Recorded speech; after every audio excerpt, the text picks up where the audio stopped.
gonna have to tell me, baby, 'cause I wanna know what you're thinking. I know we're taking it slow, but it's the way you move your lips and how words roll off your tongue that's got me speechless. Wanna sit and talk to them more. I'm crazy about you and every little thing that you do. I wanna talk, sit, cuddle, make love, baby, or sit in silence.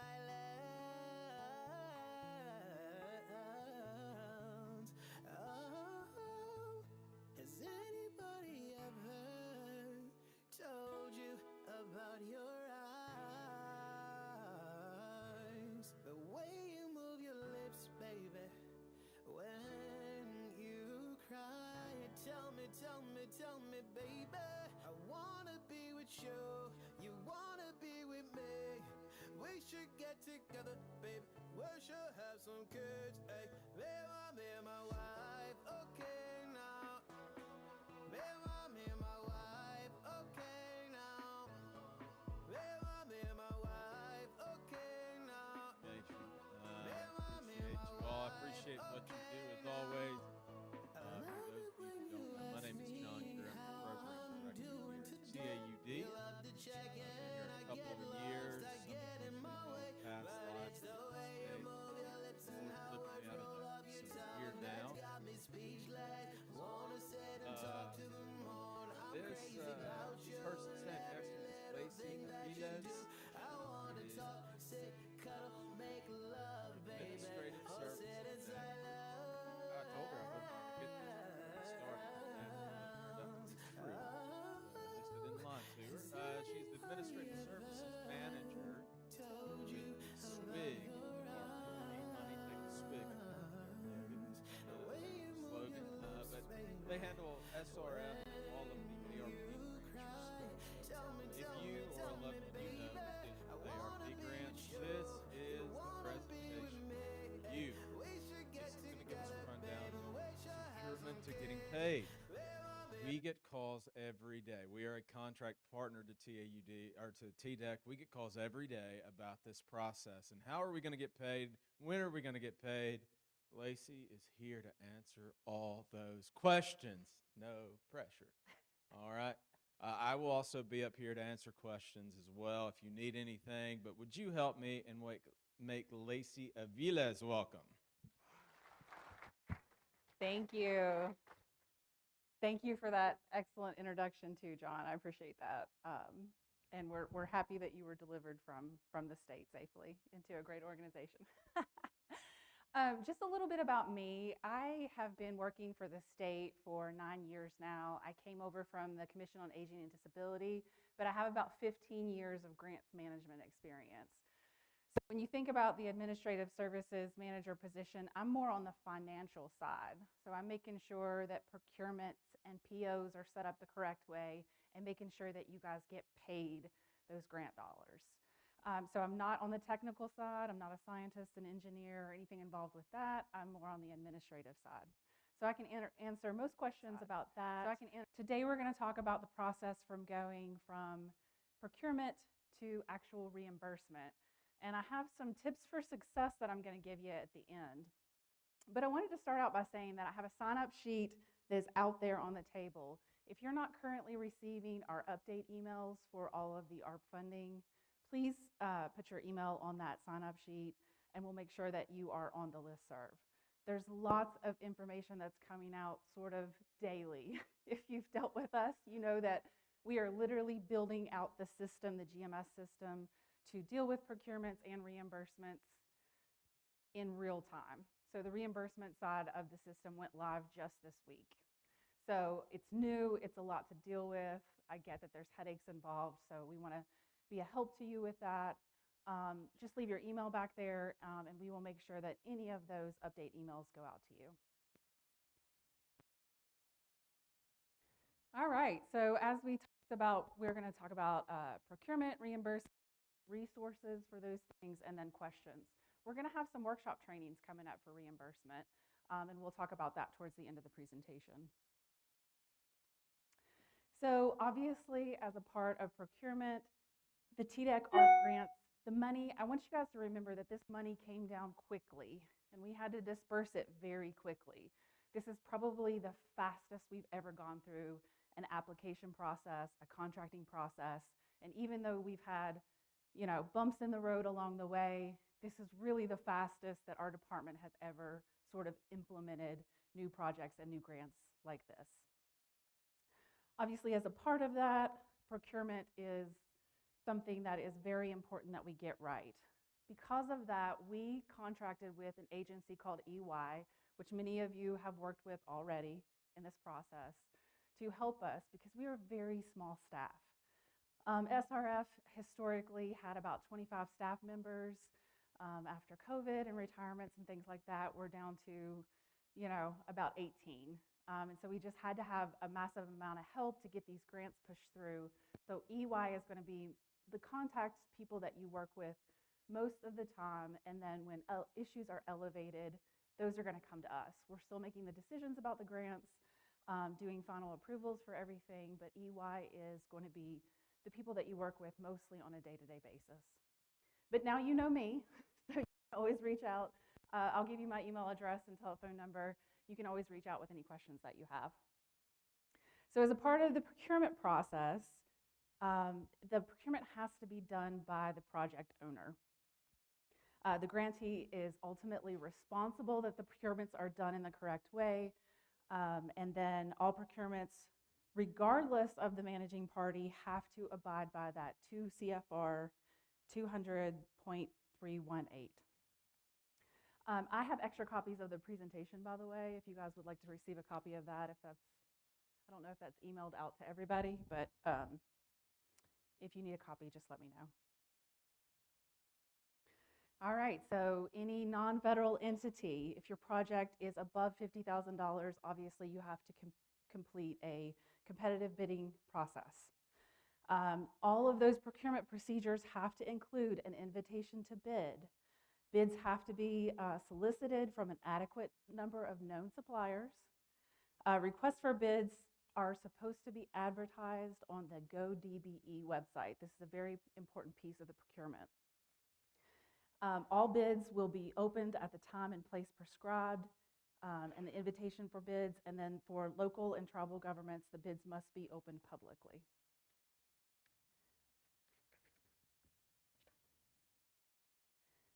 The evaluation factors must be present in the request for bids, and the method of conducting the evaluations should be written out.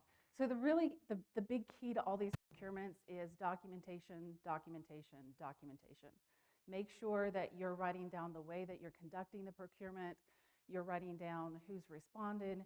The more documentation you have, even if you've already completed your procurement and you're coming into this and work has already begun, the more documentation you have, the faster it's going to pass the EY approval process and our TDAC approval process. So the procurement has to have a firm fixed price contract award, and then any or all bids may be rejected if there is sound documentation. Again, I'm going to repeat that again and again, documentation. Anytime that you are accepting a bid that is higher than another, we just need a documentation and justification as to why you did that. So procurement by competitive proposals is conducted when you're soliciting for professional and engineering services. Most commonly, it is expected that more than one source is going to submit an offer into the bid, and then conditions are not appropriate to use sealed bids. That's for procuring professional consultant or engineering services. That procurement by RFQ competitive process is resulting in contracts that must have fixed price and cost reimbursement. In using this method, you have to publicize and identify all evaluation factors. You have to post solicitations in local media. And as I mentioned before, you have to post this on the GoDBE website. And we're going to go a little bit more in depth into that later in the presentation. The really important thing to remember, I didn't advance the slide for y'all.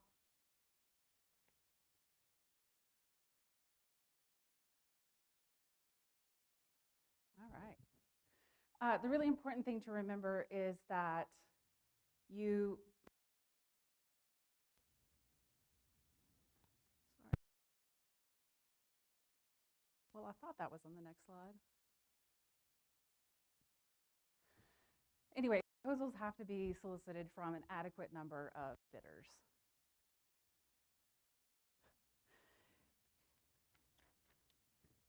Get lost here.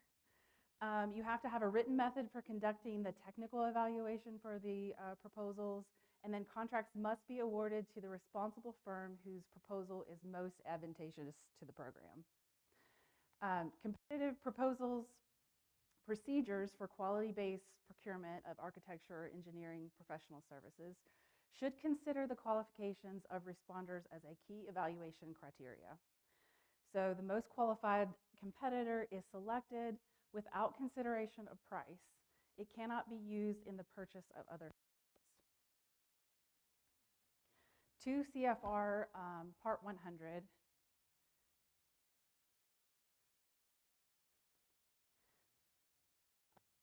there we go, is something that we mention often. It is the guidance given to us of how these procurements need to happen. The issue that has already come up a few times when dealing with communities is that if that guidance is not followed, we run into issues with the EY approval. EY is the consulting firm that is doing our approval of procurements, and how they are approaching this is we are making sure that this will stand up to audit. So I just need everybody to remember that this money came very quickly. We set up the program very quickly. We need to make sure that the program stands up to the federal government audit that we expect it will have on it. And so EY is the partner that is making sure that that happens. And so 2 CFR Part 200 is our guidance. It's basically the Bible for procurements. And as long as we are following that and we have justification that we're following that, then your procurement will be approved. I will tell you that we've had situations so far where the exact processes were not followed, and so there had to be a little bit of information back and forth with EY, and I know that that can be stressful, it can cause headaches, but EY is working very hard to make sure that we add justification through documentation of why that wasn't followed, but what process was followed. So if the exact process wasn't followed, it's not an instant no. They're going to work with you to see what documentation that you need that we can use to justify the procurement still. And I can promise you that I've been on late night phone calls with communities and with EY trying to work through the details of this, but just know that they will work with you to get you through an approved procurement. So this GoDBE website that I've been talking about is the Governor's Office of Diversity Business Enterprise website. It's very important that your bid is posted onto this website, and I think it has to be up there for a minimum of 2 weeks or 14 days.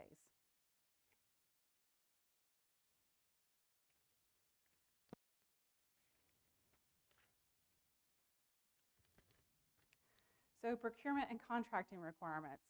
All of the contracts that are reimbursed with federal funding of $2,000 or more, which is basically all of the contracts that we're talking about today, have to abide by these 4 certifications.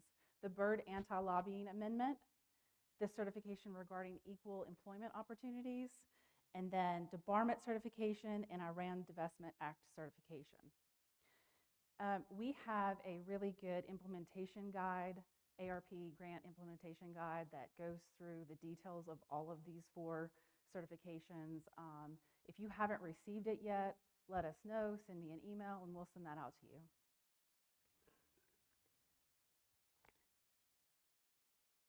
Okay, so documents that are going to guarantee your success in your procurement. This includes your existing procurement policies, the RFP or RFB package that was issued, documentation regarding the posting of that RFP, independent cost estimates, evaluation criteria, copies of responses to the RFP, names of the evaluation team that looked at the RFPs, evaluation and scoring records, recommendation to award memo, the contract with pricing information, the addenda or extensions issued or supporting cost estimates, and copies of correspondence with the bidder. I know this seems like a lot, and it is a lot, but all of this documentation is uploaded into our GMS system, and which is, you know, we've been building out the system since this project started, but it's a pretty user-friendly system from what we can tell. So as long as all of this documentation is loaded into GMS, you're probably going to have a smooth transition through the approval process.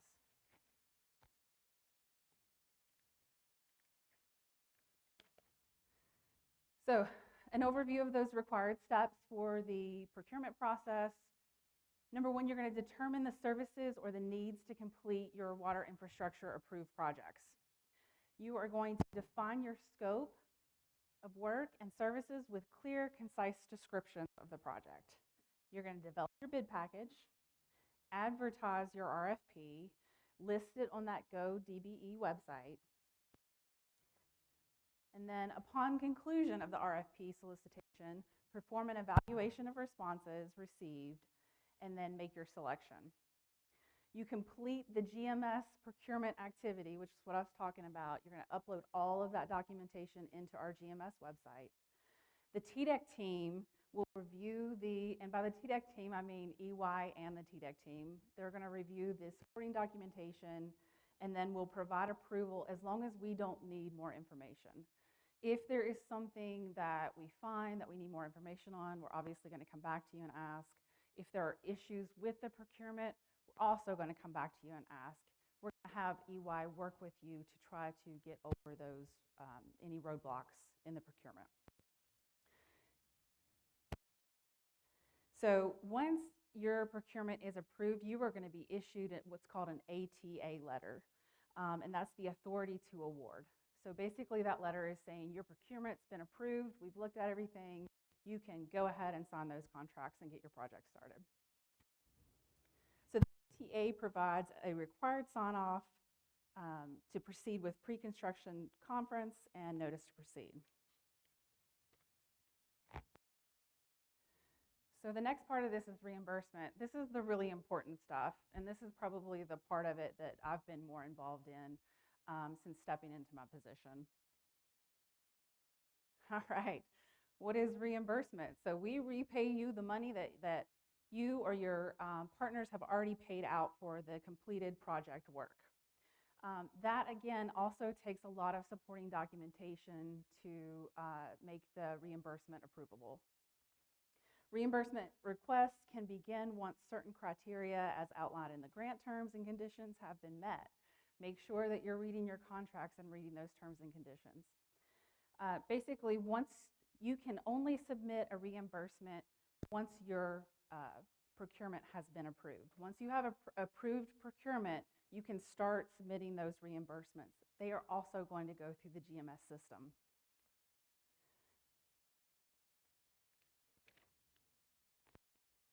So here's for reimbursement. Sorry about that. Only approved projects with approved procurements are eligible for reimbursement. They're going to go into GMS. Again, EY and the TDEC team are going to go through and approve those reimbursements. Grantees are the only individuals eligible to submit a request for reimbursement. So those can't come from any of your partners. They have to come to whoever holds the grant contract with TDEC.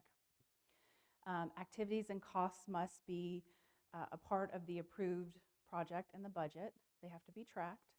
And then activities and costs must occur in the eligible performance period. So this is something to remember as well. That performance period started on March 3rd, 2021 and goes through September 30, 2026.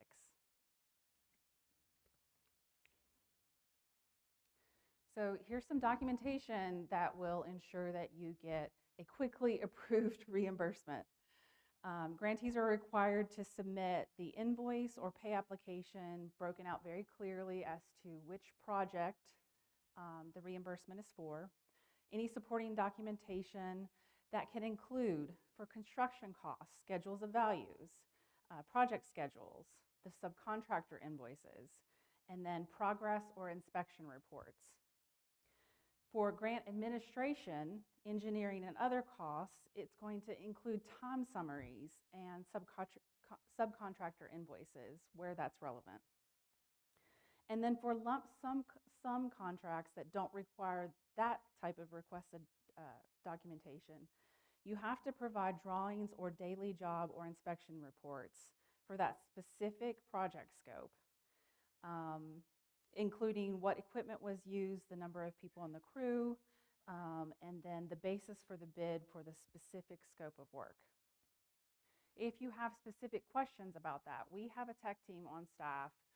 EY has a tech team on staff that can answer specific questions about which of those documents, if you have a lump sum contract, what documentation they want to see.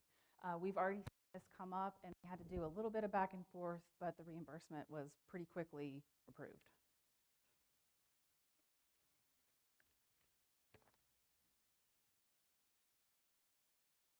So grantees are encouraged to submit also the following documentation: any change orders or amendments that were not included in your original procurement have to be included. Any required deliverables stated in the grant proposal. For construction contracts, proof of retainage compliance where required. So we know that some communities use retainage and some do not. If your community is one that requires that you use retainage, we need to make sure and see that retainage account has been started and that monies have been deposited in the account. And then proof of payment consisting of cleared checks, including front and back of check. Now we understand that with the first invoice, this is probably not going to happen. There's a lot of communities that can't prepay these massive costs. And so for the first invoice, we're not requiring that. We just require that by the second invoice, you've shown that you've paid that supplier the first, the amount of dollars you submitted on your first invoice.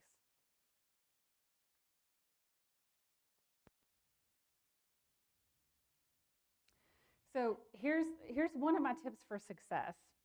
So in order to make the reimbursement process a little smoother, and you guys probably aren't familiar with how state government works, we always have to have a purchase order in place for any of the reimbursements that we do.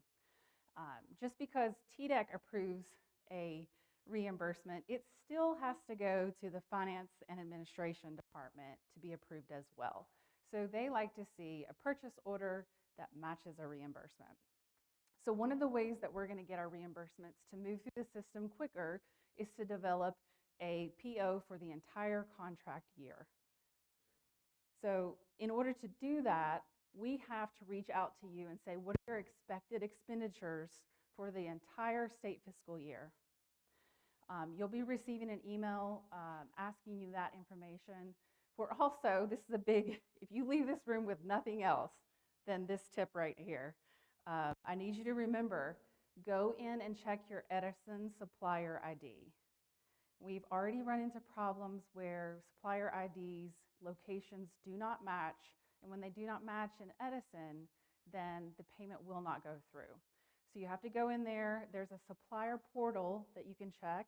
It matches the location where the payment needs to go, the supplier ID, and then the actual bank account number that the reimbursement will be auto-deposited in. So one of the ways that you can ensure that your reimbursements come quickly is to check that, make sure you know which location, because when we reach out to you to ask you your state fiscal year expenditure estimate, we're also going to send you a list of the supplier IDs that your community has on file with us and say, which one of these do you want to use for your PO? So we're going to make sure that those POs are set up accurately and it doesn't cause a problem later in the reimbursement process. That's all really fun stuff, I know.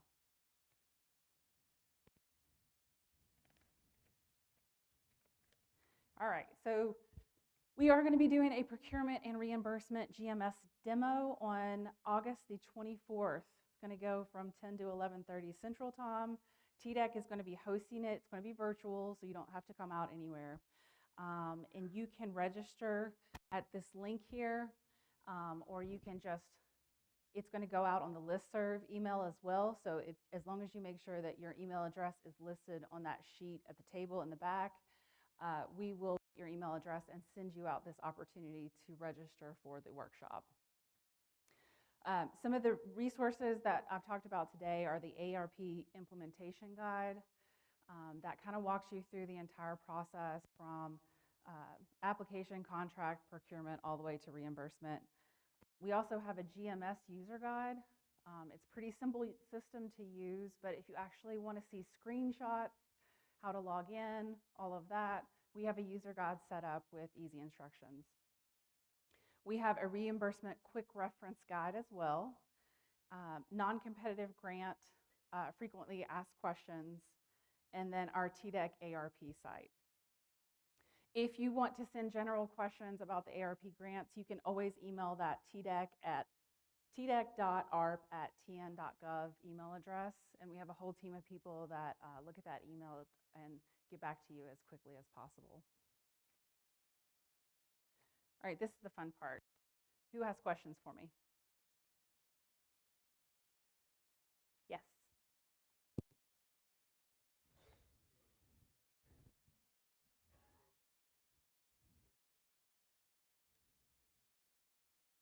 That is the final date that work can happen. So you'll have a grace period after that where you can submit reimbursements, but that is the final date of the projects. Yes, we've begged. We've actually begged EPA and have gotten a pretty hard no on that so far.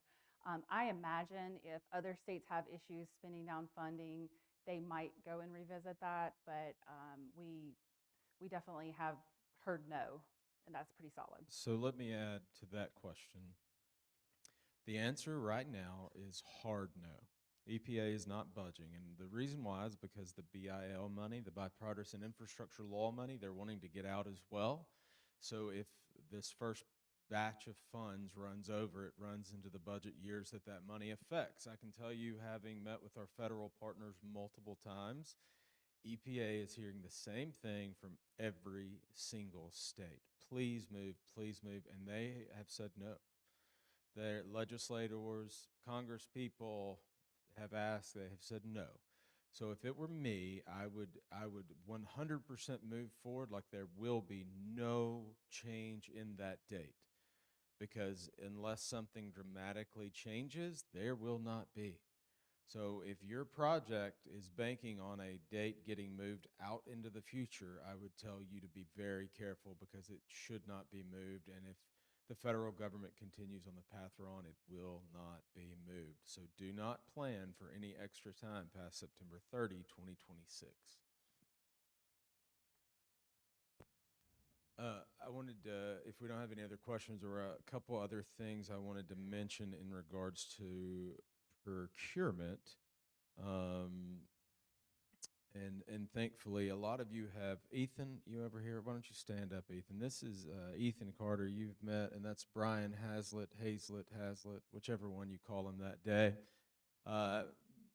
Ethan works with us on ARP grants, on the business action plans. Brian handles all of our special projects that we have, and also does all of our grant administration work. So Brian is very well versed in this procurement. I just wanted to introduce both of them to you as well, because if you call and have a question for us regarding procurement, regarding certain things, and talk to one of them, I assure you that they are well versed, well educated, and can help you. But I did want to mention, as part of procurement, one of the things you're going to have to do is submit an asset management plan. That's whether you get money for it or not, that is going to be part of procurement. TAUD is going to be teaching a series of classes on asset management plans starting in the next few months. If you ask me for a concrete date, I will not give you one, because we are working with TDEC right now to come up with a concrete date. But we will have at least 15 classes. We're looking at doing those in person and online for asset management plans. That is going to be a big deal for everyone, because at the end of the day, you can only be reimbursed 80% of your money unless you have an asset management plan that is approved by the state. So I know some of you in this room have submitted proposals saying, yeah, we'll get one done. Well, if you're not done by September 2026, you're going to be sitting there taking on 20% of the bill of the project, and TDEC will be returning that 20% to the federal government because the federal government will take back whatever the state has not spent. That's all there is to it. So just wanted to mention that because it is going to be a part of procurement when your people are looking and saying, what all do we have to check all the boxes at the end of the day to make sure we get every penny we are owed back from the state. That's going to be one of the biggest boxes people have to check. So again, we are a contract partner to TDEC to teach these classes and to assist you with asset management plans in certain areas. We are not necessarily going to come build you a plan, but we will assist you in how your plans are done. If you need us, call us. We're happy to talk through that with you. And that was the other thing I was going to say is, you know, if you have a very specific question to your situation, feel free to ask it now, but also you're probably better off to give them a call and let them give you some hard guidance on your specific situation. Don't be afraid of them. They don't bite that bad. They will help you if you call them. So I would also just encourage you to pick up the phone, call TDEC if you have questions. Call us, Brian, Ethan, myself at TAUD. We're happy to also answer those questions for you. I think that was it, right, Ethan? So any other questions? Well, you've done a fantastic job. So thank you, Lacey. How about giving her a big round of applause? All right. Yes. Yes. Her contact information will be up on our website.